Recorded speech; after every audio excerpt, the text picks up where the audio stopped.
ما زه دغه یو ارمان مې نه چې دغه که زه مړ شوم دا نجونې به ډېره زربدره ما په ژوند باندې بس شيخه چې کور ورته پیدا چې دا وطن ګل ګل زر شي یار څنګه بوي او یار څنګه بوي چې ټول ګلونه پکې قطار شي. السلام علیکم دوستانو، خدای دې وکړي چې جوړ به یاستئ. د پکتیکا مټاخان ولسوالۍ ته روان یو. د پکتیکا د مټاخان په بېلابېلو سیمو کې دوه داسې کورنۍ دي چې د دوی احوال دوستانو له موږ سره شریک کړی و چې په یوه کورنۍ کې دوه کونډې او شاوخوا 14 یتیمان ورپاته دي، او په بله کورنۍ کې هم الهام صاحب همداسې وضعیت و.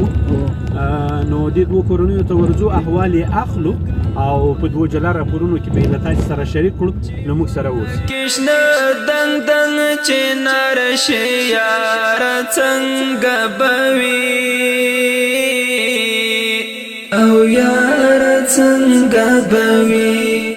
دلته څه شی کوي؟ دلته کوم دلته خو راغلم دغسې ګرځېدم نو بس ما چې خونې به پیدا کړم، مزدوري به وکړم، کار به وکړم. هغه مې داسې چې آخر مې دا جومات ونیو، داسې مزدوري مې نه شوی کولی. دا جومات ونیو په خادمۍ وم.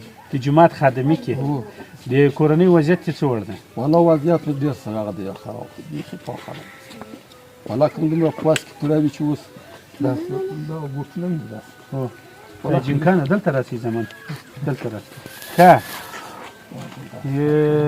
صفر د بیخي دا خلک د خدای ښه ورسره وکړي، ما سره لږ کومک کوي. دغسې دا د کلي شاوخوا کلي خلک نه دغه د مونږ د جومات خدمت چې کوم دغه خلک ته د ما سره لږ کومک کوي. په اوله ورځ چې راغلم بیا یو 1800 کلدارې راټولې کړې.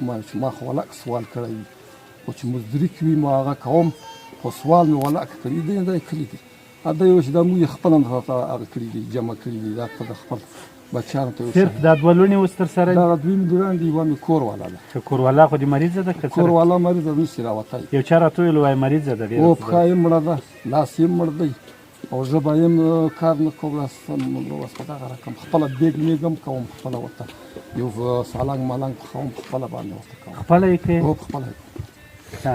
ما دغه دی چې دی دا ارمان مې دغه دی چې دی داسې وخت ته ورسوم خپل لاس چې اوس سم ځای ورته پیدا کړم. دلته مې کلیوالو ته یوه ورځ وویل، ما ویل زه دغه یو ارمان مې نه چې دغه که زه مړ شوم دا نجونې به ډېره زربدره ما په ژوند باندې بس شيخه چې کور ورته پیدا کړم.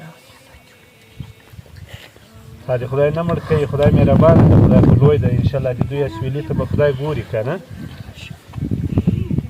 نو تر هغه وخته به که خدای کول د خدای په ځانګړې مهربانۍ ورسره ژوندی یې، چې تر څو پورې دوی ماشاءالله ځوانان نیسي او مناسب ځایونه ورته پیدا کړي، واده یې کړي او داسې د خیر سړي ورته وګوري. خدای خو لوی ده که نه، خدای ډېر مهربانه ذات.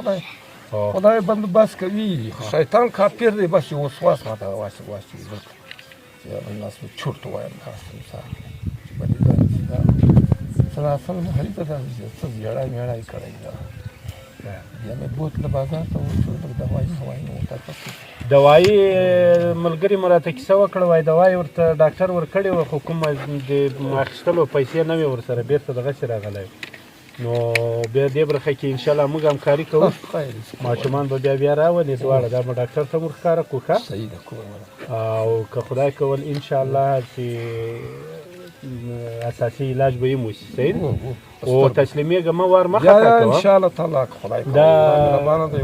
زمریانې تا ته ګوري که نه، خدای مصدمات او چې ته لږ ور مضبوط یې انشاءالله دوی به نه زه خدای کول کوشش کوم انشاءالله تعالی. نارینه اولاد دې دې کوچنی بل نشته؟ نه دغه دوې دانې دي، کور والا مې زړه ده، دغه مې اخري لور ده، بس پرې لکړه ده باندې ګرانه هم ډېره ده. بس دا به بیتونه وي، دا به لکړي.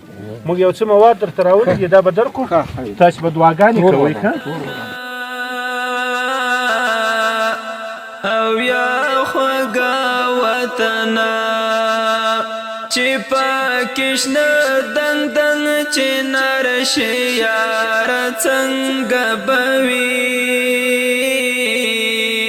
او یار څنګه بوي چې ټول ګلونه پکې قطار شي یار څنګه بوي